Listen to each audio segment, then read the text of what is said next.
Good morning everyone. This is Nagachandrika Korlam, lecturer in Mathematics, Government College for Women, Autonomous Srikakulam. Today we are discussing about ancient Indian mathematics. This is the part of Indian knowledge system. These are the outlines of Vedic mathematics: history, meaning, features, what is Vedic maths, and advantages of learning Vedic mathematics, applications of Vedic maths, and 16 sutras of Vedic maths, and 13 sub-sutras are also there, and terms and operations used in Vedic mathematics. History of Vedic mathematics. Vedic maths comes from the Vedas, more specifically the Atharva Veda. It was revived by Indian mathematician Jagadguru Sri Bharati Krishna Tirthaji between 1884 and 1960. And Vedic mathematics, he is published Vedic mathematics work in a book called Vedic Mathematics in 1965. And 16 sutras, దాన్ని మనం formulas అని కూడా చెప్తుంటాం. ఇందులోనే 13 sub sutras, 13 sub sutras also there. And meaning of Vedic mathematics. Vedic mathematics, Vedic plus mathematics. Vedic means knowledge and wisdom, and mathematics means the abstract science of number. The represent the knowledge of mathematics. It was used by Indian stains and stages. It is an ancient technique which simplifies multiplication, divisibility, complex numbers, squaring, cubing, square roots and cube roots, etc. And what is a Vedic mathematics? అసలు Vedic mathematics అంటే ఏంటి అనేది మనం చూద్దాం. Vedic mathematics అనేసరికి మనకి collection of methods, sutras, and solve numerical competitions quickly and faster. Vedic మ్యాథ్స్లో మనం ఏదైనా సరే నేర్చుకునేటప్పుడు చాలా ఫాస్ట్గా నేర్చుకోవచ్చు అనమాట. అండ్ అందులో మనకి arithmetic, algebra, geometry, calculus, conics, etcetera. And advantages. అసలు వేదిక్ మ్యాథ్స్ నేర్చుకోవడం వల్ల మనకి ఏంటి అడ్వాంటేజెస్ అనేది చూసినట్లయితే, మనం it helps lens in developing interest in mathematics develop చేసుకోవచ్చు. And level of competitive exams యొక్క స్పిరిట్ అనేది మనకి కాన్ఫిడెన్స్ లెవెల్స్ అనేవి పెరుగుతాయి. అలాగే developing speed and accurate. Speed, మనం ఏదైనా ప్రాబ్లం చేసేటప్పుడు దాని యొక్క యాక్యురేట్ అనేది చాలా ఇంపార్టెంట్, స్పీడ్ అనేది. సో అది మనం డెవలప్ చేసుకోవచ్చు. అండ్ రీజనింగ్ పవర్ కూడా మనకి ఇంప్రూవ్ అవుతుంది అనమాట. And the most crucial benefit in learning Vedic mathematics, then learn can both left and right side of the brain at a time. ఒకేసారి మనం లెఫ్ట్ బ్రెయిన్ని, రైట్ బ్రెయిన్ని యూజ్ చేసి దీన్ని నేర్చుకోవడం అనేది జరుగుతుంది అనమాట. అండ్ ఇందాకే మనం చెప్పుకున్నాం 16 సూత్రాలు. వేదిక్ మ్యాథమెటిక్స్లో మనకి 16 సూత్రాలు అనేవి ఉంటాయి. యాక్చువల్లీ మనం పూర్వం ఏది నేర్చుకున్నా సరే మనకి అవన్నీ వేదాల నుంచి దాని నుంచి మనం దాన్ని ఇంప్లిమెంట్ చేసినవే. సో అలాగే ఈ వేదిక్ మ్యాథ్స్లో కూడా మనకి 16 సూత్రాలు అనేవి ఇక్కడ ఉన్నాయన్నమాట. సో వీటిని మనం టెస్ట్ చేస్తే మనకు ఒక టంగ్ టెస్టర్ లాగానే యూజ్ అవుతుంది అనమాట. ఎందుకంటే ప్రతిదీ కూడా మనకి ఇది ఒక పురాణాల నుంచి మనం నేర్చుకున్నాం కనుక. సో దీని ఏకదికన పూర్వేణ, నిఖిలం నవత్స దత్సాత్ అని, ఊర్ధ్వ ద్రవ్యం అని. సో ఇలా 16 అనేవి మనకి, ఈ 16 సూత్రాలు అనేవి మనకి ఉన్నాయి. ఇందులో మనం కొన్నింటిని మనం ఎగ్జాంపుల్స్ కానీ అవి కానీ ఎలా ఉంటాయి అనేది చూద్దాం. సో ఇందులో మనకి ఏకదిక మీన్స్, ఏకదిక అంటే వన్ మోర్ అని అర్థం. అంటే మనం ఏ వాల్యూ అయితే ఏకదికం చేయాలనుకుంటున్నామో దానికి ఒకటి యాడ్ చేయాలన్నమాట. సో ఇక్కడ ఎగ్జాంపుల్ చూసుకుందాం. ఏకదిక ఆఫ్ 0 ఈజ్, మనం 0కి ఏకదిక ఫైండ్ అవుట్ చేయాలి. సో అంటే ఎలా చేస్తాం, వన్ మోర్ అని చెప్పి దాని మీనింగ్ ఆల్రెడీ మనం నేర్చుకున్నాం కాబట్టి 0 + 1 = 1 అనమాట. అలాగే 5కి మనం ఏకదిక అనేది ఫైండ్ అవుట్ చేయాలి. ఏకదిక ఆఫ్ 5 ఈజ్ అంటే 5 + 1 యాడ్ చేసుకుంటూ వెళ్ళాలన్నమాట. సో 5 + 6. అదే మనం ఒకవేళ 6 కానీ 7 కానీ ఫైండ్ అవుట్ చేయాలంటే దీనిలాగే సేమ్ 7 + 1 8 అని, 8 + 1 9 అని. సో అలా ఫైండ్ అవుట్ చేస్తాం. అలాగే ఎకనైనం మీన్స్, ఎకనైనం అంటే 1 లెస్ అనమాట. ఎక్కడైతే మనకి ఏకదిక మీన్స్ 1 మోర్ అన్నామో ఇక్కడ ఒకటి లెస్ చేయాలి, ఒకటి మైనస్ చేసుకోవాలి. సో ఎకనైనం ఆఫ్ 1 ఈజ్ అంటే 1 - 1 = 0 అవుతుంది. అలాగే ఎకనైనం ఆఫ్ 5 ఫైండ్ అవుట్ చేయాలనుకుంటే మనకి 5 - 1 వాటి లెస్ చేసుకుంటూ వెళ్ళాలన్నమాట. 5 - 1 అంటే మనకి 4. అలాగే ప్రతి దానికి కూడా మనం ఎకనైనం అనేది ఫైండ్ అవుట్ చేసుకుంటూ వెళ్తాం.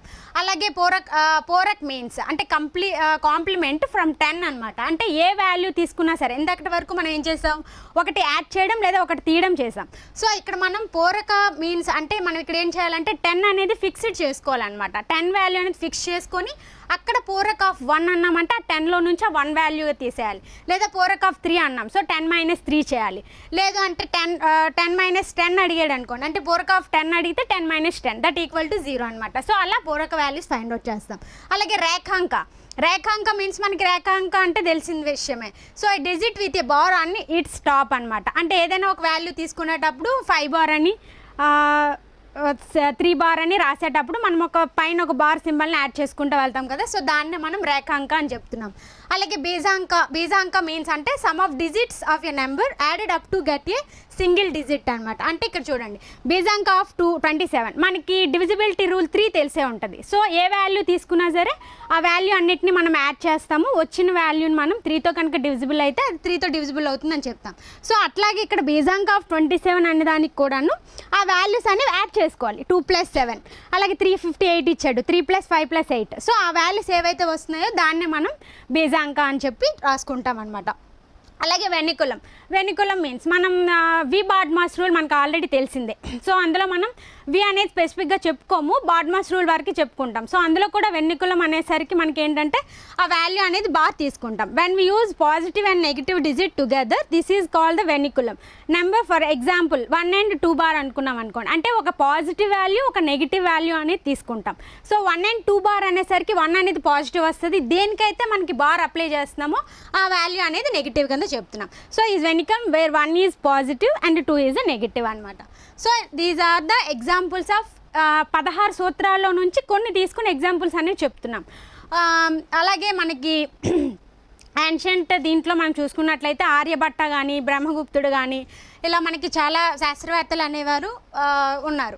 అందులో మనకి జీరోని ఫైండ్ అవుట్ చేయడం అంటే మనకు తెలిసిందే. ఇన్ 1975లో honour of great mathematician Indian named it first satellite Aryabhatta. So Aryabhatta మనకి జీరో అనేది ఇన్వెంటెడ్ చేశాడని మనకు తెలుసు, కనుగొన్నారని. సో అలాగే పై వాల్యూ కూడా ఫైండ్ అవుట్ చేశారు.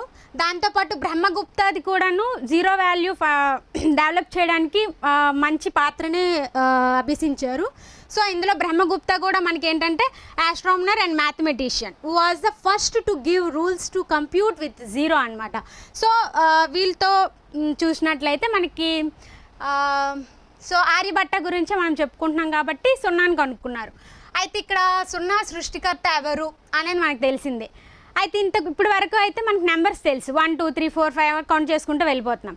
అప్పటి రోజుల్లో మనం ఎవరికైనా తాతలకు కానీ మామలకు కానీ అడిగేటప్పుడు మీ బావ ఎప్పుడు పుట్టాడు, పాప ఎప్పుడు పుట్టింది అని అడిగేసరికి అప్పుడు ఏదో తుఫాన్ వచ్చింది పుట్టారు, లేదా ఇంకొకటి వచ్చింది పుట్టారని చెప్తాం.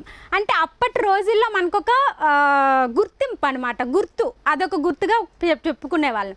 సో అప్పట్లో మ్యాథమెటిక్స్ కూడా ఫైండ్ అవుట్ చేయాలంటే కొన్ని ఆకారాలు కొన్ని గుర్తులు తీసుకునేవాళ్ళం అనమాట. అంటే టేపులు కానీ కొలాలంటే మనం ఇప్పుడు టేప్స్ ఉన్నాయి, అప్పట్లో మనకి ఏంటి ఒక ఆకారం పెట్టాలన్నా ఒక తాడుని యూజ్ చేసుకునేవారు. సో అలాగే మనకి ఇక్కడ కూడాను ఇప్పుడు చాలామందికి అనిపిస్తుంది, ఒక 10 మందిని నిల్చోబెడతాం, ఆ 10 తలకాయలు మనం ఒకసారి లెక్క పెట్టమంటే లెక్క పెట్టేస్తాం, 1 2 3 4 10 వరకు. కానీ మనకి అక్కడ సున్నా వల్ల మనకి అక్కడ యూజ్ ఏముంది, ఎప్పుడు వస్తుంది దాని యొక్క యూజ్ అంటే మనం రాసేటప్పుడు. సో రాసేటప్పుడు సున్నా కనుక లేకపోతే 10 అనేది లెక్క పెట్టడం వరకు మిగులుతుంది, రాయడంలో మనం చెప్పలేమన్నమాట. సో అలాగ 100 అయినా 1000 అయినా సరే మనం తలలు లెక్క పెట్టుకుంటూ వెళ్ళొచ్చు, కానీ రాయడానికి వీలు కాదు. సో అందుకు మనకి ఇక్కడ సున్నా అనేది చాలా ఇంపార్టెంట్. ఇక్కడ చూడండి, రావణుడికి 10 తలలు, కౌరవుడికి 1000 మంది, కౌరవులు అంటే 1000 మంది అని కూడా ఇతిహాసాల్లో మనకి శత సహస్ర అని మనం చెప్పేవాళ్ళం. ఇక్కడ మనకి శత అంటే 100 అని తెలుసు, సహస్ర అంటే 1000 అని తెలుసు. సో ఆ రూపాల్లో చెప్పేవారు. అలాగా ప్రతిదానికి ఒక రూపం అనేది అప్పటి రోజుల్లో ఉండేదన్నమాట. సో అసలు సున్నా సృష్టికర్త ఆర్యభట్టేనా?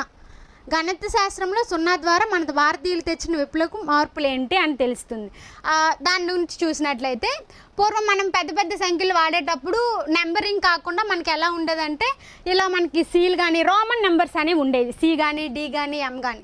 సో అది ప్రతిది కూడా ఒక సూచిక. ఇప్పుడు ఇక్కడ చూడండి 1 2 3 ఇవన్నీ రోమన్ నెంబర్స్ మనకి.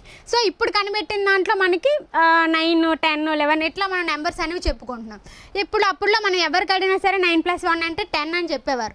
అప్పట్లో మనకి 0 లేనప్పుడు ఇప్పుడు 101 రాయాలి అంటే 0 ప్లేస్లో మనకి స్పేస్ ఇచ్చేవారు, 1కి స్పేస్ ఇచ్చి 1 రాసేవారు.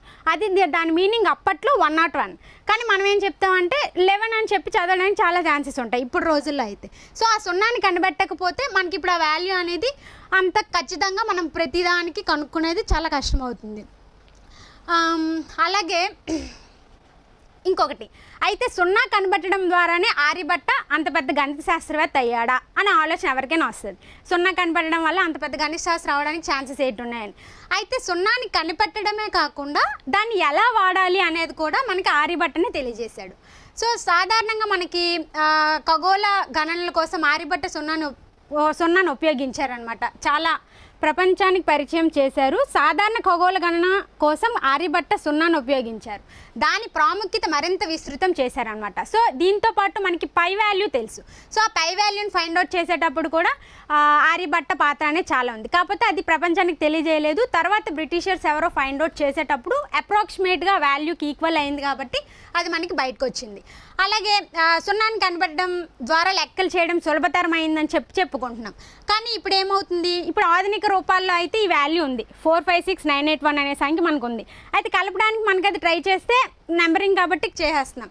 అదే అప్పటి రోజుల్లో రోమన్ అంకెలు ఉపయోగించేవారని చెప్పుకున్నాం కదా. సో ఆ రోమన్ అంకెల్ని కలిపి చూడండి ఎంత మనకి డిఫికల్టీ లెవెల్స్ అనేవి పెరుగుతుందో. నెంబరింగ్ మనకు కనిపిస్తుంది కాబట్టి ఈజీగా కలిపేయగలుగుతున్నాం. కానీ ఇక్కడ మనకి సీడీలు కానీ ఎం ఇలా మనకి రోమన్ నెంబర్స్ ఉండేటప్పుడు దాన్ని కలపడం ఎంత క్రిటికల్గా ఉంటుందో మనం ఒకసారి ట్రై చేస్తే దానికి అర్థమవుతుంది. అలాగే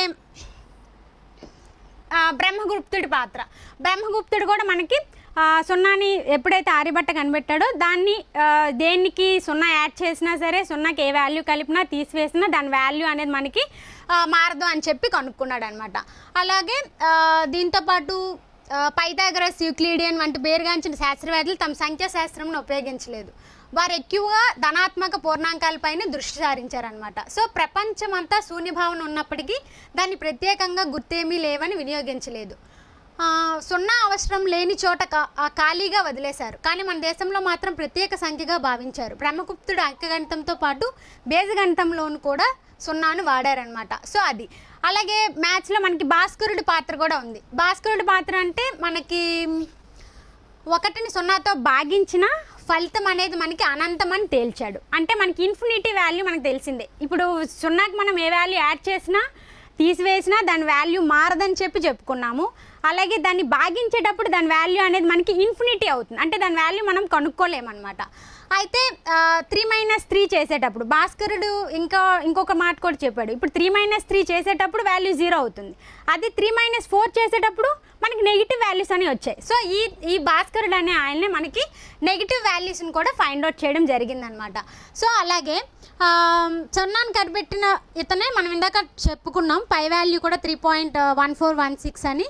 దాని తర్వాత సున్నా అనే రూపం ఆర్యభట్ట పుట్టక ముందు నుంచి ఉందని కొన్ని పరిశోధనలో చెప్తున్నారు. మనకి అప్పుల్లో కొన్ని మాటలు వస్తూ ఉంటాయి.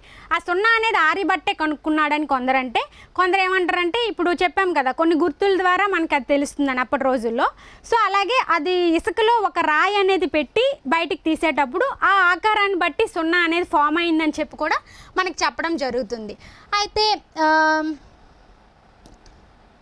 సున్నా అనేది చెప్తున్నారు. సో సమస్యతో పుట్టిన ఇన్ఫినిటీ ఇప్పుడే మనం చెప్పుకున్నాం. ఇప్పుడు ఇన్ఫినిటీ అనేది మనకి 1/0 మనం ఏదైతే భాగిస్తున్నామో 0తో ఆ వాల్యూ అనేది మనకి ఇన్ఫినిటీ అవుతుందని చెప్పి. సో అలాగే మనం ఇప్పుడు అనుకున్నట్లే దీంతో భాగించేటప్పుడు ఇన్ఫినిటీ అవుతుంది. అలాగే అప్పట్లో మనకు అన్నీ కూడా తెలుసుకోవడం అనేది కొంచెం ఏదైనా భావం కలిగి ఉంటుంది కాబట్టి ఇక్కడ మనకు ఒక క్వశ్చన్ వచ్చింది. భాస్కరుడి భావన ప్రకారం ఒక సంఖ్యను 0తో భాగిస్తే ఫలితం మనకి ఇన్ఫినిటీ వస్తుంది అన్నాం. అయితే నా దగ్గర ఒక పండుని ఎవరికి పంచకపోతే ఆ పండు కూడా ఇన్ఫినిటీ అవ్వాలి కదా, కానీ ఒకటే ఎందుకు మిగిలిపోతుంది అనేది మనకు తెలియదు. సో దాని గురించి కొంచెం ఆలోచిద్దాం. అయితే ఇక్కడ గూగుల్ అసలు పేరు అది కాదు అని చెప్పి విన్నాం. ఇక్కడ గూగుల్ ఎందుకు వచ్చింది, మ్యాథ్స్ గురించి కదా మాట్లాడుకుంటున్నాం అనుకుంటే, గూగుల్ అసలు పేరు ఏంటంటే మనకి గూగుల్ అనేది మనకు ఒక గణిత పదం అనమాట. సో ఆ గణిత పదం అంటే 1 తర్వాత 100 సున్నాలు కలిగిన సంఖ్యని ఎలా అంటారట. అంటే 1 తర్వాత 100 సున్నాలు పెడితే దాన్ని మనం గూగుల్ అనే పదంతో పిలుస్తాం. సో అందుకు మనం ఇక్కడ నేను గూగుల్ అసలు పేరు అది కాదు అని చెప్పడానికి రీజన్. సో అంతే. Thank you.